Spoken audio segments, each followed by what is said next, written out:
Hello everyone, Satyanarayan Tagore institute में आप सभी का स्वागत है।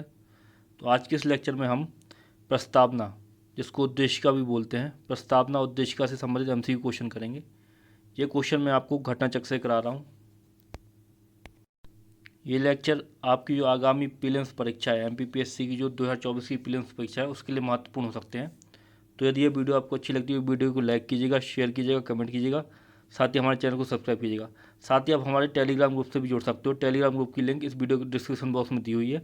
टेलीग्राम ग्रुप में हम आपकी जो मेंस परीक्षा जो है एमपीपीएससी की, साथ ही साथ जो आपकी प्रीलिम्स परीक्षा है, उससे संबंधित महत्वपूर्ण सामग्री को डालते रहते हैं। तो आप हमारे टेलीग्राम ग्रुप से जुड़ सकते हैं। तो चलिए लेक्चर को स्टार्ट करते हैं। तो प्रस्तावना से संबंधित हम एमसीक्यू कर रहे हैं, ठीक है ना। तो आपके सामने पहला क्वेश्चन है, क्वेश्चन को पढ़ता हूँ मैं। क्वेश्चन में आपको एक अवतरण दिया हुआ है, ठीक है ना, उसको हम पढ़ते हैं।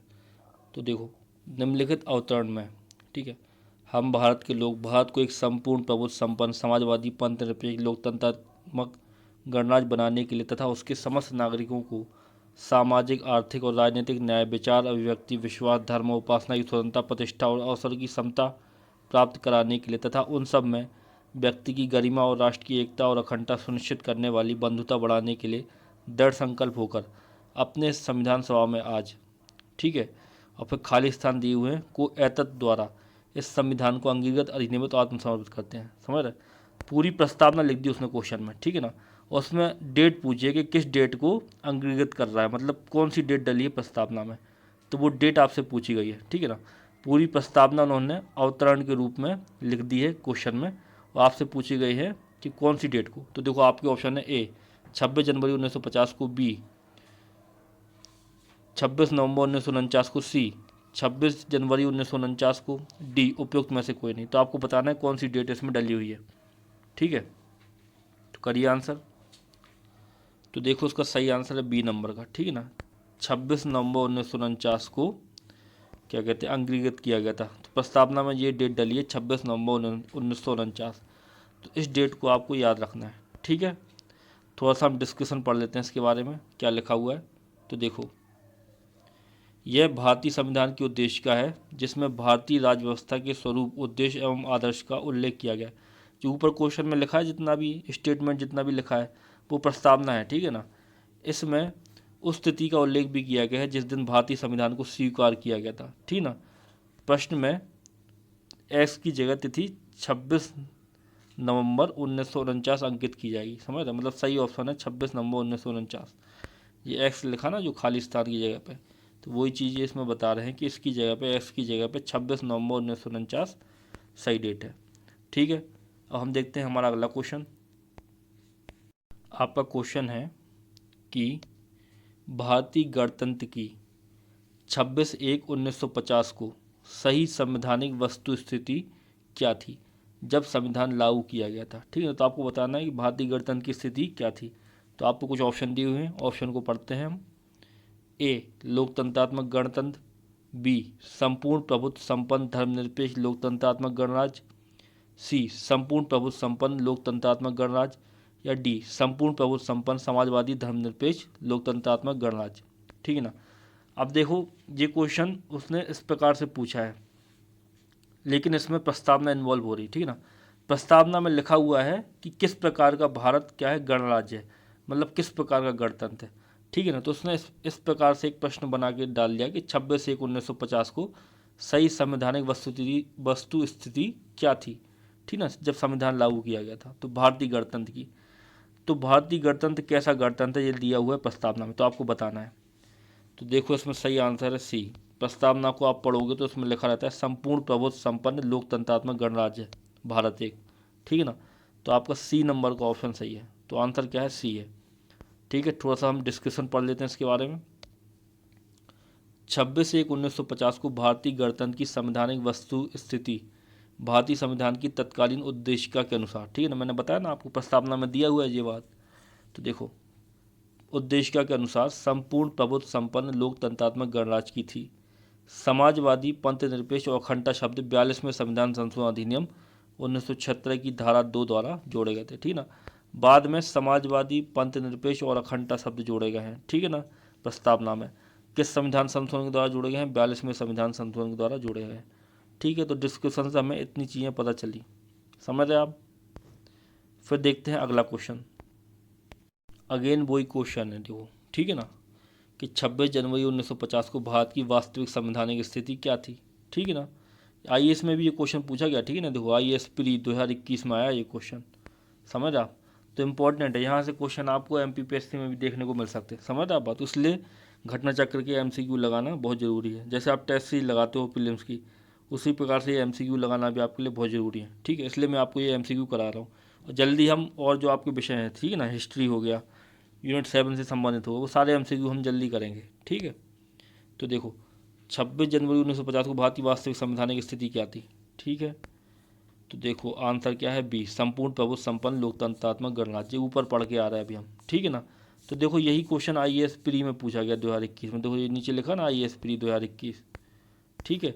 और यही क्वेश्चन अभी हमने ऊपर वाले क्वेश्चन में देखा था कि ये क्वेश्चन यूपी पीसीएस में पूछा गया है, यूपी लोअर सब प्री में भी पूछा गया है, और ये क्वेश्चन एमपीपीएससी में भी आ सकता है। आ रही बात समझ में आपको। अब हम देखते हैं, चलो अगला क्वेश्चन। अगला क्वेश्चन आपका है, भारत के संविधान के निर्माताओं का मत निम्नलिखित में से किस में प्रतिबिंबित होता है, ठीक है ना, या बिंबित होता है, ठीक है। तो मतलब भारत के जो संविधान निर्माता थे उनका आशय क्या था संविधान को बनाने का या देश के संबंध में, तो वो किससे पता चलता है। तो आपके ऑप्शन है, ए उद्देशिका से, बी मूल अधिकार से, सी राज्य के नीति निर्देशक तत्व से, डी मूल कर्तव्य से। करिए आंसर। सही आंसर है इसका ए, उद्देशिका से, ठीक है ना। तो इसका सही आंसर क्या है, ए उद्देशिका से मत प्रतिबिंबित होता है संविधान निर्माताओं का। थोड़ा सा डिस्कशन पढ़ लेते हैं क्या लिखा है इसके बारे में, ठीक है। तो देखो भारत के संविधान के निर्माताओं का मत उद्देशिका में प्रतिबिंबित होता है, ठीक है ना। यह संविधान निर्माताओं की मन स्थिति को समझने की एक कुंजी है, ठीक है। यह संविधान निर्माताओं के सिद्धांतों एवं आदर्शों को प्रदर्शित करता है। संविधान की प्रस्तावना ने देश की नीति को आकार देने में प्रमुख भूमिका निभाई है।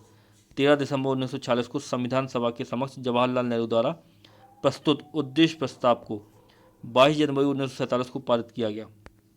इसे ही परिवर्तित करके संविधान की प्रस्तावना में के रूप में स्वीकार कर लिया गया है, ठीक है ना। तो कभी भी क्वेश्चन पूछे आपसे, अभी आगे क्वेश्चन आएंगे कि प्रस्तावना का पूर्ववर्ती क्या था, तो प्रस्तावना का पूर्ववर्ती था उद्देश्य प्रस्ताव। उद्देश्य प्रस्ताव कब पारित हुआ था, 13 दिसंबर 1946 को पारित हुआ था, ठीक है। और 22 जनवरी 1947 को उद्देश्य प्रस्ताव को स्वीकार कर लिया गया था, पारित हो गया था वो। और इसी का परिवर्तित रूप क्या है, प्रस्तावना में। तो आगे बात समझ में। तो हम देखते हैं अगला क्वेश्चन। तो देखो आपका अगला क्वेश्चन है, भारत के संविधान की प्रस्तावना में कितने प्रकार के न्याय, स्वतंत्रता, समानता एवं भ्रातृत्व का उसी क्रम में उल्लेख किया गया है, ठीक है ना। तो प्रस्तावना में न्याय की बात की गई है, स्वतंत्रता की बात की गई, समानता की बात की गई, भ्रातृत्व की बात की गई। तो कितने प्रकार का न्याय है, कितने प्रकार की स्वतंत्रता है, कितने प्रकार की समानता है, कितने प्रकार का भ्रातृत्व है, ठीक है ना। और किस क्रम में है, इसी क्रम में। तो मतलब किस क्रम में है तो उसका आपको बताना है। तो आपके ऑप्शन है, देखिए ऑप्शन ए नंबर का ऑप्शन है 3 5 2 1, बी नंबर का है 1 3 5 2, सी नंबर का 2 5 3 1, डी नंबर का 5 2 1 3। तो आपको बताना है कि न्याय, स्वतंत्रता, समानता, भ्रातृत्व किस क्रम में है, और मतलब इसी क्रम में बताना है कि न्याय, स्वतंत्रता, समानता, भ्रातृत्व, ठीक है ना। और साथ ही साथ कितनी है उनकी संख्या, कितने प्रकार के न्याय हैं, कितने प्रकार की स्वतंत्रता है।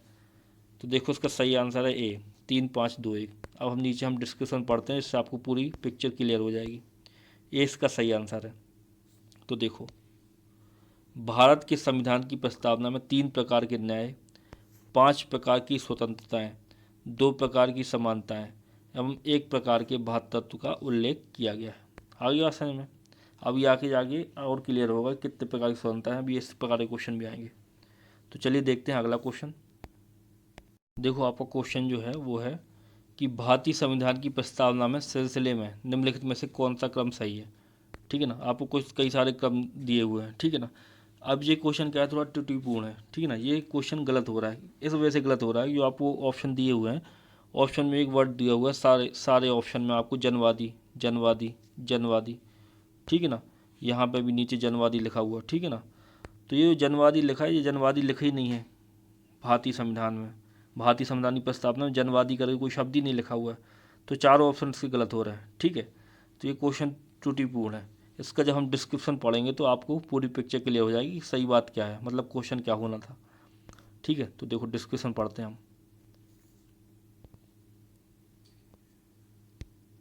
ठीक है,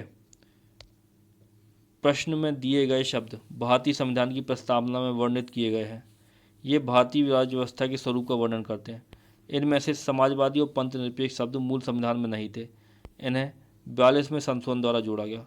जोड़े जाने के पश्चात संविधान में इन शब्दों का निर्धारित क्रम है। देखो ये निर्धारित क्रम भी याद रखना आप, प्रस्तावना को इसलिए अच्छे से देख लेना एक बार, ठीक है ना। नहीं हो तो प्रस्तावना की ये की पॉइंट आपको मिल रहे हैं क्वेश्चन के माध्यम से, इनके नोट्स बना लेना। चाहो तो आप मेरा लेक्चर भी दे सकते हो प्रस्तावना संबंधित, उसमें सारे प्रकार के मैंने फैक्ट कवर कराए हैं। ठीक है ना, तो इन चीज़ों को याद रखना आपको। ठीक है, तो आप हमारा जब यूट्यूब चैनल खोलोगे तो उसमें प्लेलिस्ट में जाओगे तो उसमें पॉलिटी के लेक्चर डले हैं, तो पॉलिटी में मैंने प्रस्तावना भी पढ़ाई है। ठीक है, तो देखो सार्वभौम सत्ता संपन्न समाजवादी पंथनिरपेक्ष लोकतंत्रात्मक गणतंत्र, ठीक है ना, ये चीज़ें लिखी हुई है। ठीक है, जनवादी कहीं नहीं लिखा हुआ उसमें। अब देखो नोट क्या लिखा है। ध्यान रखने योग्य तथ्य है कि संविधान में उल्लेखित शब्द ये हैं: संपूर्ण प्रभुत्व संपन्न समाजवादी पंथनिरपेक्ष लोकतंत्रात्मक गणराज्य। ठीक है ना। अब जो जनवादी शब्द जो है, जनवादी शब्द भारतीय संविधान के उद्देशिका में उल्लेखित नहीं है। ये शब्द लिया गया है चीन के संविधान से। आ गई बात समझ में। तो चारों ऑप्शन इस प्रकार से गलत हो रहे थे, तो आपको याद रखना है क्या लिखा हुआ था, वो डिस्कशन के माध्यम से आपको पता चल गया। ठीक है, अब हम देखते हैं अगला क्वेश्चन। देखो आपका क्वेश्चन है, भारतीय संविधान की प्रस्तावना में भारत को किस रूप में घोषित किया गया है। ठीक है ना। अब आपके ऑप्शन है: ए एक सार्वभौम प्रजातांत्रिक गणराज्य गणतंत्र, एक समाजवादी प्रजातांत्रिक गणतंत्र, एक सार्वभौम समाजवादी धर्मनिरपेक्ष प्रजातांत्रिक गणतंत्र, डी इनमें से कोई नहीं। ठीक है ना, तो आपको बताना है। तो देखो इसका आंसर क्या है, सी है। ठीक है ना, सी इसका आंसर है। थोड़ा सा हम डिस्क्रिप्शन पढ़ लेते हैं इसमें, डिस्क्रिप्शन क्या लिखा हुआ है।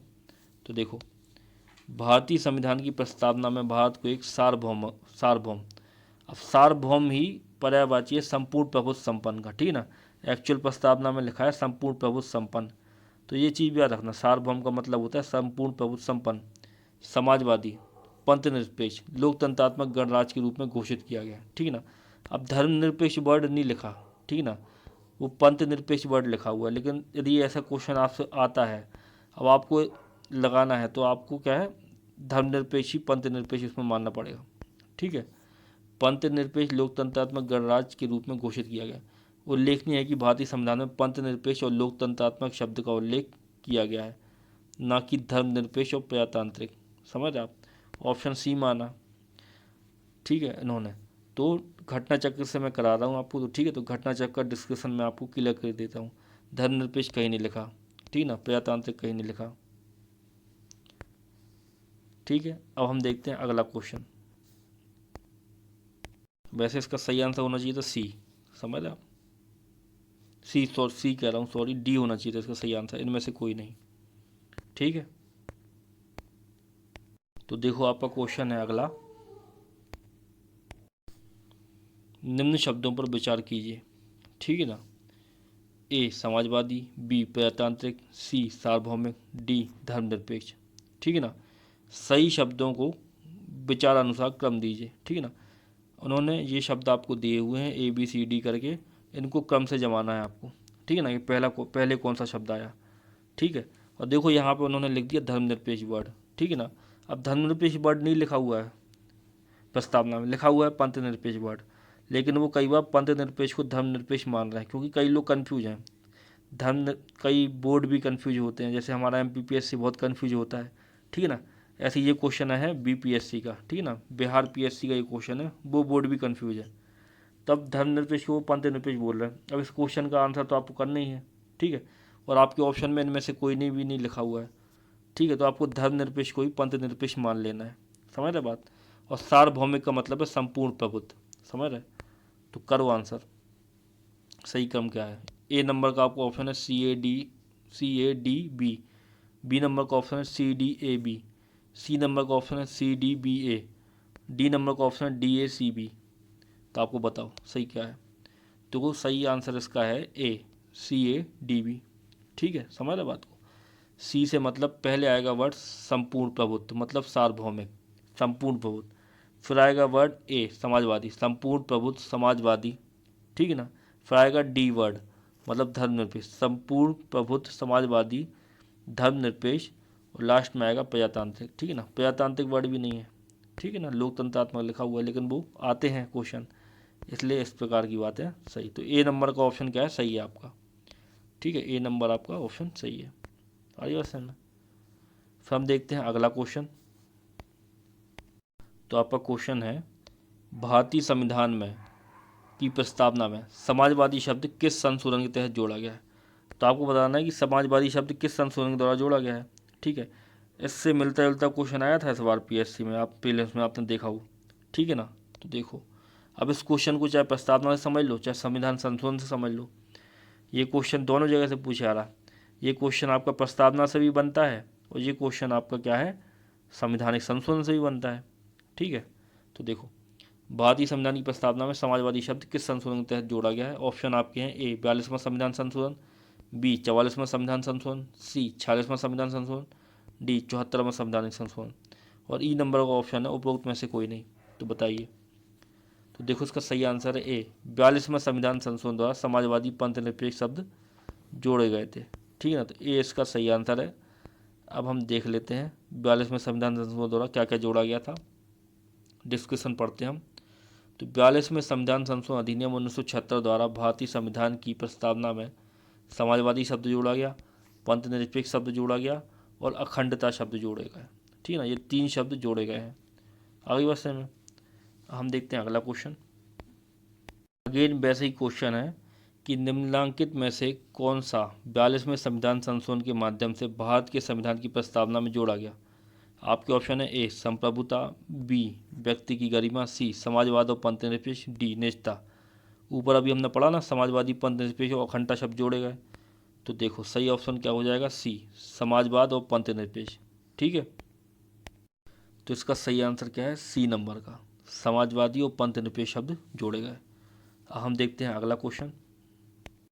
अब देखो, अगेन बेसिक क्वेश्चन है, ठीक है ना, कि भारतीय संविधान की प्रस्तावना में धर्मनिरपेक्ष और समाजवादी शब्द जोड़े गए, ठीक है ना। धर्मनिरपेक्ष मैंने आपको ऊपर भी पढ़ाया कि धर्मनिरपेक्ष से कन्फ्यूज होते हैं लोग, और जो पीएससी जो होते हैं, स्टेट पीएससी हो गई, यूपीएससी भी कन्फ्यूज हो जाता है। तो पंथ निरपेक्ष की जगह वो कई बार क्वेश्चन में पूछ लेते हैं धर्मनिरपेक्ष, समझ रहे। तो पंथ निरपेक्ष को धर्मनिरपेक्ष मान लेना, लोकतंत्रात्मक को प्रजातंत्रात्मक मान लेना, कई जगह क्वेश्चन में पूछाएगा। अपने विवेक का यूज आपको करना है, ठीक है ना। बाद में यदि एमपीपीएससी ऐसे क्वेश्चन पूछता है, तो बाद में हम एमपीपीएससी में अपनी लगा लगा के जो सही करवाते हैं आंसर, ठीक है ना। तो बाद में हम सही तो करा ही लेते हैं, ठीक है। तो अपने विवेक का यूज आपको करना है। पंथ निरपेक्ष शब्द लिखा हुआ है। अब देखो क्वेश्चन क्या है, भारतीय संविधान की प्रस्तावना में धर्मनिरपेक्ष और समाजवादी शब्द जोड़े गए किस संवैधानिक संशोधन के द्वारा। तो आपके ऑप्शन है 39वें संशोधन द्वारा, 41वें संशोधन द्वारा, 42वें संशोधन द्वारा, 44वें संशोधन द्वारा।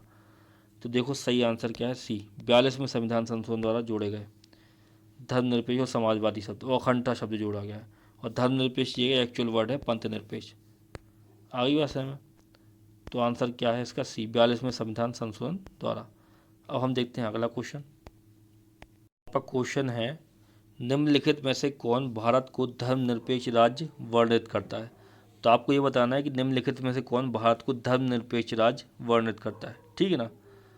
ए मौलिक अधिकार, बी संविधान की प्रस्तावना, सी 9वीं अनुसूची, या डी राज्य के नीति निर्देशक तत्व, ठीक है ना। तो आपको बताना है इनमें से कौन भारत को धर्मनिरपेक्ष राज्य वर्णित करता है। तो करिए आंसर। तो देखो, इसका सही आंसर है बी संविधान की प्रस्तावना भारत को धर्मनिरपेक्ष और एक्चुअलिटी की बात करें तो पंथ निरपेक्ष शब्द या पंथ निरपेक्ष राज्य घोषित करता है। आगे बात समझ में। अब हम देखते हैं अगला क्वेश्चन। आंसर बी है, ठीक है ना, आंसर इसका बी है, ठीक है, संविधान की प्रस्तावना, ठीक है। देखो, उसी क्वेश्चन का ये डिस्क्रिप्शन लिखा हुआ है, डिस्क्रिप्शन में वो सही वर्ड लिख रहा है कि संविधान की प्रस्तावना के तहत भारत को पंथ निरपेक्ष राज्य घोषित किया गया, ना कि धर्मनिरपेक्ष, ठीक है ना। यह शब्द संविधान में 42वें संविधान संशोधन अधिनियम 1976 द्वारा जोड़ा गया। आगे बात समझ, धर्मनिरपेक्ष नहीं लिखा, मतलब वही निकलता पंथ का, ठीक है ना। पंथ और धर्म में अलग चीज़ें होती हैं, एथिक्स की बातें हैं ये, ठीक है। अभी हम पॉलिटी पढ़ रहे हैं। अब हम देखते हैं अगला क्वेश्चन। अब देखो ये वाला क्वेश्चन जो है वो घुमा के पूछ लिया थोड़ा सा, ठीक है ना। तो देखो, निम्नलिखित शब्दों में से कौन सा शब्द 1975 में भारतीय संविधान की प्रस्तावना में सम्मिलित नहीं था, ठीक है ना। उन्होंने आपसे क्वेश्चन पूछा है कि निम्नलिखित शब्दों में से कौन सा शब्द सन 1975 में भारतीय संविधान की प्रस्तावना में सम्मिलित नहीं था, ठीक है। आपके ऑप्शन है ए बंधुत्व, बी संप्रभु, सी समानता, डी अखंडता। तो देखो इसका सही आंसर क्या है, अखंडता, ठीक है ना। अभी हमने ऊपर ही पढ़ा कि 42वें संविधान संशोधन अधिनियम 1976 के द्वारा, ठीक है ना।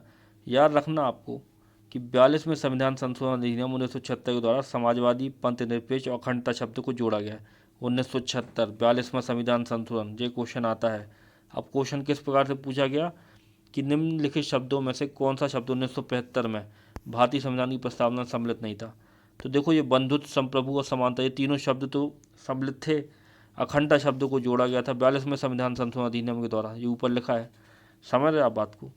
तो इस प्रकार से 1975 में अखंडता शब्द तो जोड़ा नहीं हुआ, क्योंकि 1976 में 42वें संविधान संशोधन के द्वारा अखंडता शब्द को जोड़ा गया है। तो ये क्वेश्चन में उसने पूछा है, तो आंसर क्या है, डी सही है इसका। डिस्कशन पढ़ लो थोड़ा सा। वही चीज़ मैं आपको बता चुका हूँ कि भारतीय संविधान की प्रस्तावना में समाजवादी, पंथ निरपेक्ष और अखंडता शब्द 42वें संविधान संशोधन अधिनियम 1976 द्वारा जोड़े गए, ठीक है। अब हम देखते हैं अगला क्वेश्चन।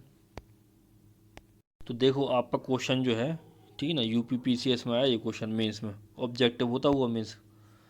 तो देखो, निम्नलिखित शब्दों में से कौन से शब्द 42वें संविधान संशोधन द्वारा प्रस्तावना में जोड़े गए।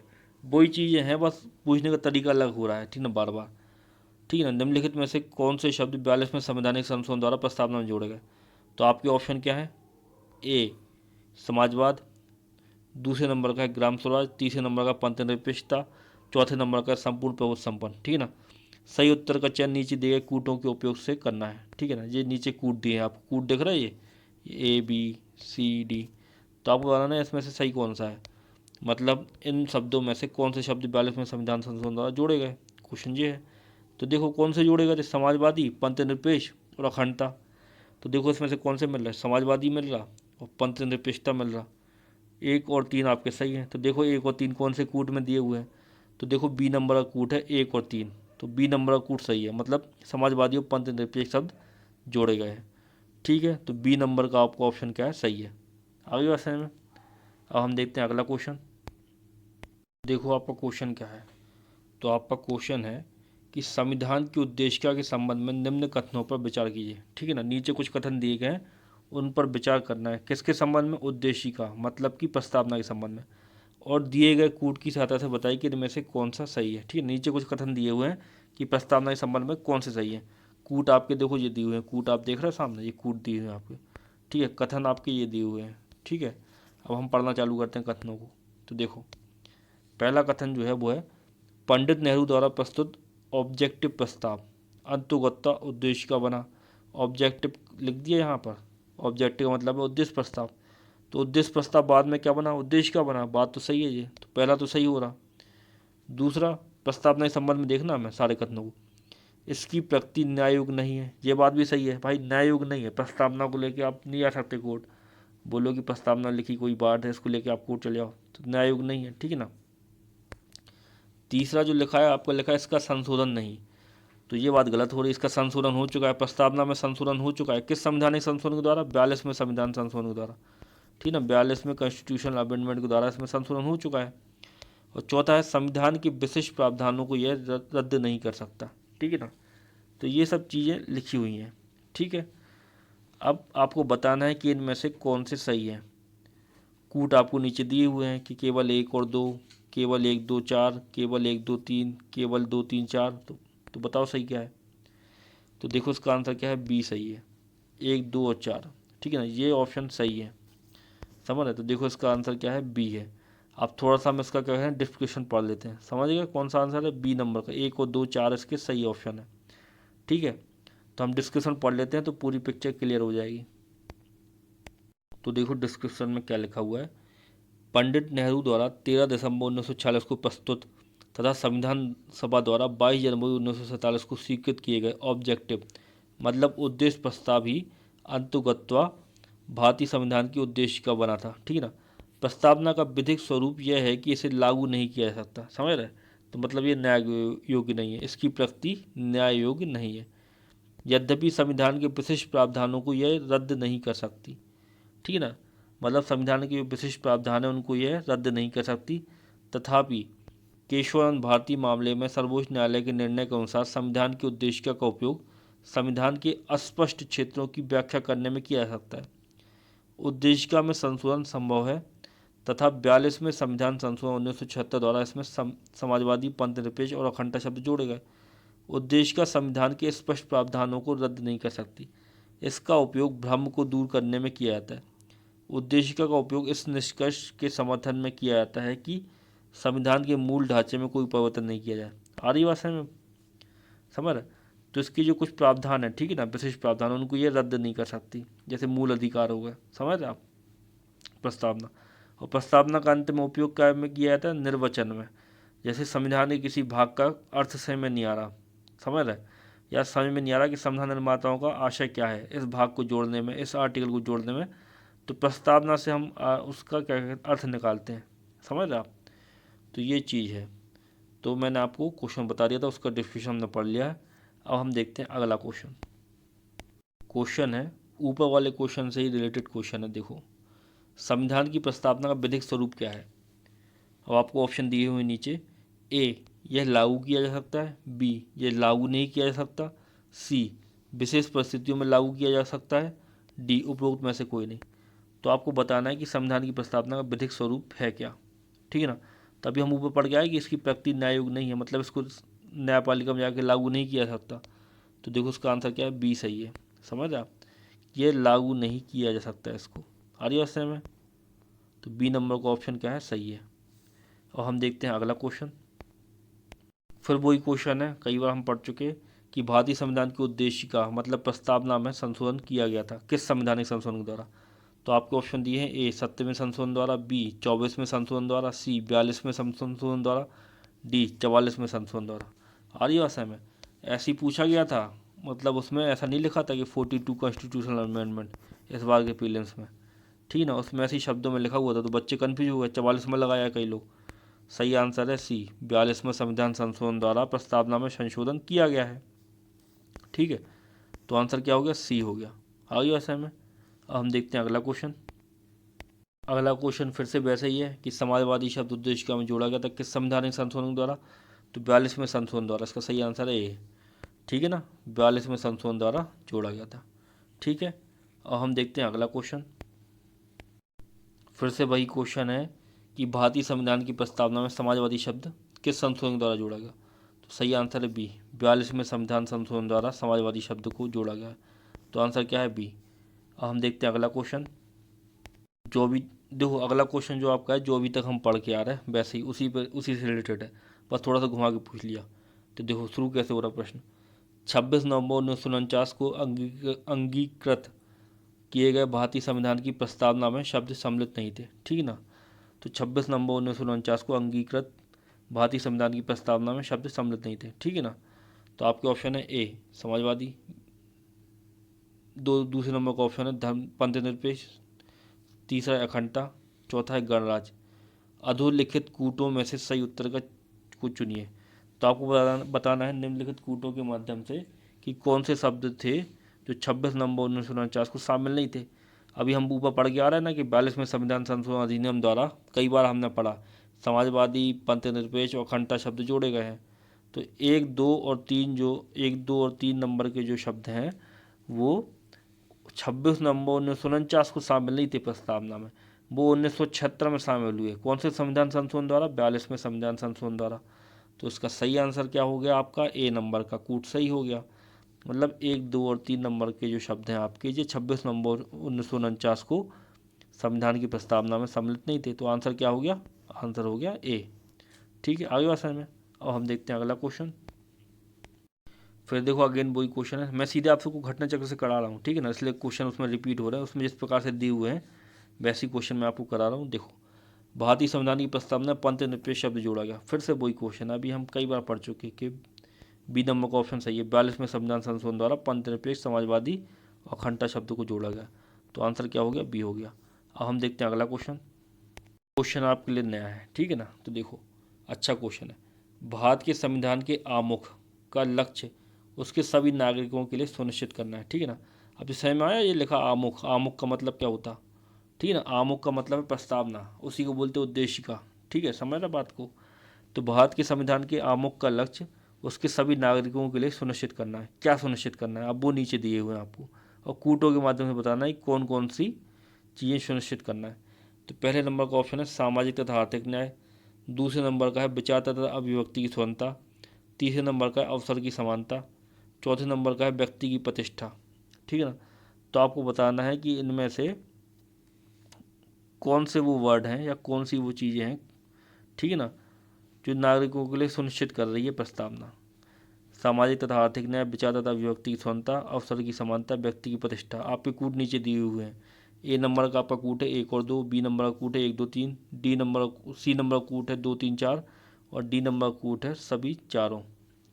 तो देखो उसका आंसर है डी, ठीक है ना, सभी चारों। उद्देश्य का जो है वो नागरिकों के लिए सुनिश्चित करती है सामाजिक तथा आर्थिक न्याय, विचार तथा अभिव्यक्ति की स्वतंत्रता, अवसर की समानता, व्यक्ति की प्रतिष्ठा, ये चारों को सुनिश्चित करती है उद्देश्य का। तो डी नंबर का ऑप्शन आपका क्या है, सही है, ठीक है ना। थोड़ा सा डिस्क्रिप्शन पढ़ लेते हैं और पिक्चर आपको क्लियर हो जाएगी।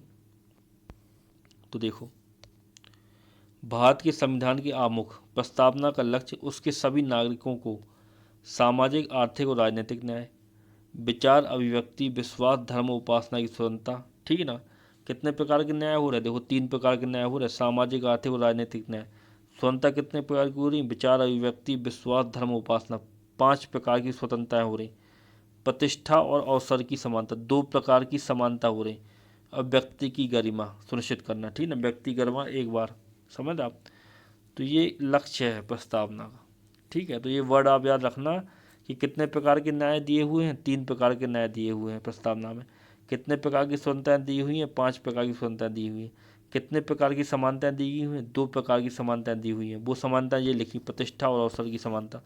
वो स्वतंत्रता ये लिखी, विचार, अभिव्यक्ति, विश्वास, धर्म, उपासना की स्वतंत्रता, ठीक है ना। वो न्याय, 3 प्रकार के न्याय जो दिए गए हैं प्रस्तावना, वो ये लिखे, सामाजिक, आर्थिक और राजनीतिक न्याय। आ रही बात समझ में।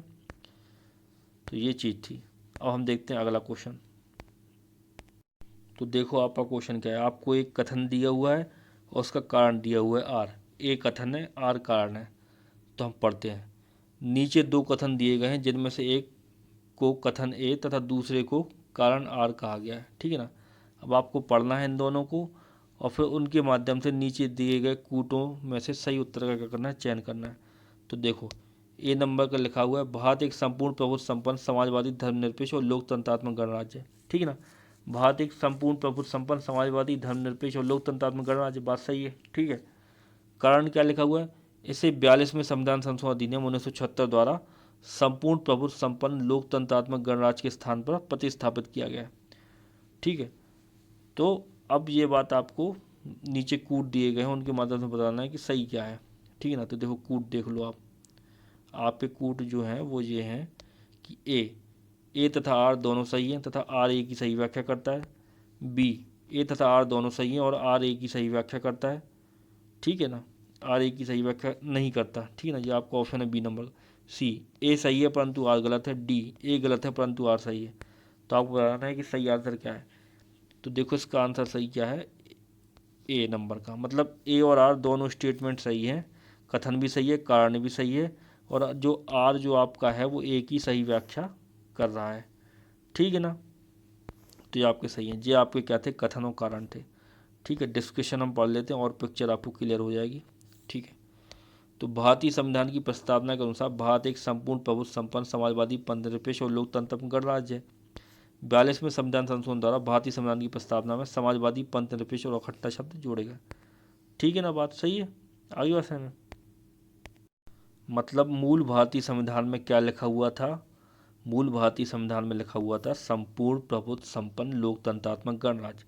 जब उसमें संशोधन किया गया, प्रस्तावना में 42 में संशोधन किया गया, तो उसमें जुड़ गए ये वर्ड संपूर्ण प्रभुत्व संपन्न, ठीक है ना। ये तो पहले भी लिखा था, लोकतंत्रात्मक गणराज्य जो लिखा था उसकी जगह लिखा गया समाजवादी धर्मनिरपेक्ष और लोकतंत्रात्मक गणराज्य। मतलब ये दोनों वर्ड तो लिखे रहे उसमें, तो उनके बीच में दो वर्ड और घुसेड़ दिए गए, वो थे समाजवादी और धर्मनिरपेक्ष, ठीक है ना। और अखंडता शब्द जोड़ा गया, वो कहीं और जोड़ा गया, समझ रहे आप। तो ये चीज़ है, तो ये आपका ऑप्शन ए सही है, ठीक है। अब हम देखते हैं अगला क्वेश्चन। तो देखो आपका अगला क्वेश्चन जो है वो है, भारत में लौकिक सार्वभौमिकता है क्योंकि संविधान की प्रस्तावना आरंभ होती है, ठीक है ना। अब पूछा गया है भारत में लौकिक सार्वभौमिकता है, मतलब लौकिक सार्वभौमिकता का मतलब है लोगों की, ठीक है ना, भूमिका है, मतलब लोगों का प्रभुत्व है, मतलब लोगों की सत्ता है, समझ रहे आप। लौकिक सार्वभौमिकता का मतलब है देश के नागरिकों की सत्ता है, देश के नागरिक ही देश का निर्माण कर रहे हैं, भारत का निर्माण कौन कर रहे हैं, भारत के नागरिक कर रहे हैं। तो क्वेश्चन वो पूछ रहे हैं आपसे कि भारत में लौकिक सार्वभौमिकता है क्योंकि संविधान की प्रस्तावना आरंभ होती है। अब संविधान की प्रस्तावना कैसे आरंभ होती है, प्रस्तावना आपने पढ़ी होगी तो आप इसका आंसर सही बता दोगे। तो आपके ऑप्शन है ए प्रजातांत्रिक भारत शब्दों से, बी जनता के जनतंत्र शब्दों से, सी जनता के लोकतंत्र शब्दों से, या डी हम भारत के लोक शब्दों से, ठीक है। तो बताओ आंसर करो, सही आंसर। कि भारत में लौकिक सार्वभौमिकता है क्योंकि संविधान की प्रस्तावना आरंभ होती है। तो देखो इसका सही आंसर है डी, ठीक है ना। हम भारत के लोक शब्द से जो संविधान की प्रस्तावना क्या होती है, शुरू होती है, जो यह उद्घोष करती है कि लौकिक सार्वभौमिकता है। समझ रहे आप। फिर से देख लो और डिस्कशन पढ़ लो कि भारतीय संविधान की प्रस्तावना हम भारत के लोग, we the people of India English में लिखा हुआ है, शब्दों से शुरू होती है। अतः भारत में लौकिक सार्वभौमिकता है, इसका अर्थ है कि जनता सर्वशक्तिमान है और किसी बाह्य सत्ता के अधीन नहीं है। मतलब जनता सर्वशक्तिमान है, जनता ही देश को बना रही है, जनता ही संविधान को बना रही है। आ रही बात समझ में, ठीक है। अब हम देखते हैं अगला क्वेश्चन। अगला क्वेश्चन जो है आपका वो ये है कि हम भारत के लोग, we the people of India शब्दों का प्रयोग भारतीय संविधान में कहाँ किया गया है, ठीक है। तो आपको बताना है। तो आपके ऑप्शन है ए नीति निर्देशक तत्व, बी मौलिक अधिकार, सी नागरिकता, डी संविधान की प्रस्तावना। तो सही आंसर क्या होगा इसका, डी होगा, ठीक है ना। ऊपर अभी हम पढ़ गया ना, we the people of India हम भारत के लोग संविधान की प्रस्तावना में दिया हुआ है, ठीक है ना, जो भारतीय जनता की सर्वशक्ति का क्या करता है, उद्घोष करता है। तो इसका सही आंसर क्या होगा, डी, ठीक है ना, कि हम भारत के लोग शब्दों का प्रयोग भारतीय संविधान की प्रस्तावना में किया गया है। आ गया समझ में। अब हम देखते हैं अगला क्वेश्चन। तो आपका क्वेश्चन है कि सभी व्यक्ति पूर्णता और समान रूप से मानव हैं, यह सिद्धांत जाना जाता है, ठीक है ना। सभी व्यक्ति पूर्णता और समान रूप से हैं मानव, सभी व्यक्ति पूर्णता और समान रूप से मानव हैं, यह सिद्धांत जाना जाता है। अब आपके ऑप्शन है ए सार्वभौमिकता के सिद्धांत के नाम से, बी समष्टिवाद के सिद्धांत के नाम से, सी समाजवाद के सिद्धांत के नाम से, डी अंतःक्रियावाद के सिद्धांत के नाम से, ठीक है ना। तो आउट ऑफ कंटेक्स्ट थोड़ा सा ये क्वेश्चन है, लेकिन करो, ऐसे क्वेश्चन आ सकते हैं। छत्तीसगढ़ पीसीएस में पूछा गया ये 2011 में। इसका सही आंसर देखो है ए सार्वभौमिकता का जो सिद्धांत है वो बोलता है कि सभी व्यक्ति क्या है, पूर्णता और समान रूप से क्या है, मानव है, ठीक ना। सार्वभौमिकता का सिद्धांत ये बोलता है, ठीक है। तो देखो थोड़ा सा डिस्कशन पढ़ लो। सभी व्यक्ति पूर्णता और समान रूप से मानव है, यह सिद्धांत सार्वभौमिकतावाद के नाम से आता है। इस सिद्धांत के अनुसार सभी व्यक्तियों को उनके मानव अधिकार समान रूप से बिना किसी विभेद के उपलब्ध होने चाहिए। आइए समझ में। अब हम देखते हैं अगला क्वेश्चन।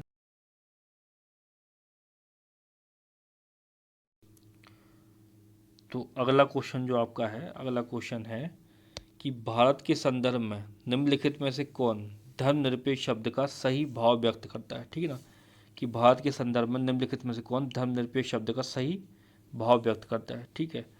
आपके ऑप्शन है ए भारत में अनेक धर्म है, बी भारतीयों को धार्मिक स्वतंत्रता प्राप्त है, सी धर्मानुपालन व्यक्ति की इच्छा पर निर्भर है, डी भारत में राज्य का कोई धर्म नहीं है, ठीक है।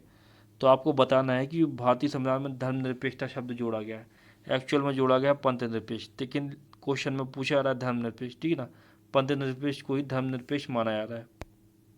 और कई पीएससी अपने क्वेश्चन में जो अदर स्टेट की जो पीएससी हैं, अदर स्टेट्स के जो वो हैं आपके लोक सेवा आयोग हैं, वो धर्मनिरपेक्षता, वो पंथनिरपेक्षता बोल रहे हैं, ठीक है। तो आपका एमपीपीएससी भी बोल सकता है। तो पंथनिरपेक्ष को ही धर्मनिरपेक्ष समझ लो, ठीक है। वैसे दोनों अलग अलग शब्द हैं। तो बताना है कि धर्मनिरपेक्ष का अर्थ या धर्मनिरपेक्ष का शब्द का सही भाव इनमें से कौन सा व्यक्त कर रहा है। ठीक है, तो करो आंसर। तो देखो इसका सही आंसर है डी, भारत में राज्य का कोई धर्म नहीं है। यह शब्द जो है यह सही, बिल्कुल धर्मनिरपेक्ष शब्द का सही भाव प्रकट कर रहा है। ठीक है ना, थोड़ा सा डिस्क्रिप्शन पढ़ लेते तो और समझ में आ जाएगा आपको। तो देखो, भारत के पंथ निरपेक्ष धर्मनिरपेक्ष राज्य होने का सही भाव यह है कि भारत में राज्य का कोई धर्म नहीं है, तदनुसार सभी धर्मों को राज्य द्वारा समान प्राश्रय अपेक्षित है, मतलब समान संरक्षण सबको मिला हुआ है, भारत का कोई धर्म नहीं है। तो ठीक है ना, डी नंबर का आपका ऑप्शन सही है कि भारत में राज्य का कोई धर्म नहीं है, ये मतलब है धर्मनिरपेक्षता शब्द का। ये आपका क्वेश्चन पूछा गया था। ठीक है, अब हम देखते हैं अगला क्वेश्चन। आपका अगला क्वेश्चन जो है वो है, निम्नलिखित में से कौन सा शब्द भारतीय संविधान की प्रस्तावना में उल्लेखित नहीं है। ठीक है, तो नीचे आपको 4 शब्द दिए हुए हैं, आपको बताना है कि निम्नलिखित में कौन सा शब्द भारतीय संविधान की प्रस्तावना में नहीं है। ठीक है, तो ए नंबर का ऑप्शन आपका ऑप्शन है संप्रभुता, बी नंबर का आपका ऑप्शन है लोकतंत्रात्मक, सी नंबर का ऑप्शन है पंथनिरपेक्ष, डी नंबर का ऑप्शन है संघी। तो आपको बताना है कि निम्नलिखित में से कौन सा शब्द है जो भारतीय संविधान की प्रस्तावना में उल्लेखित नहीं है। ठीक है, तो देखो, तो इसका सही आंसर है डी।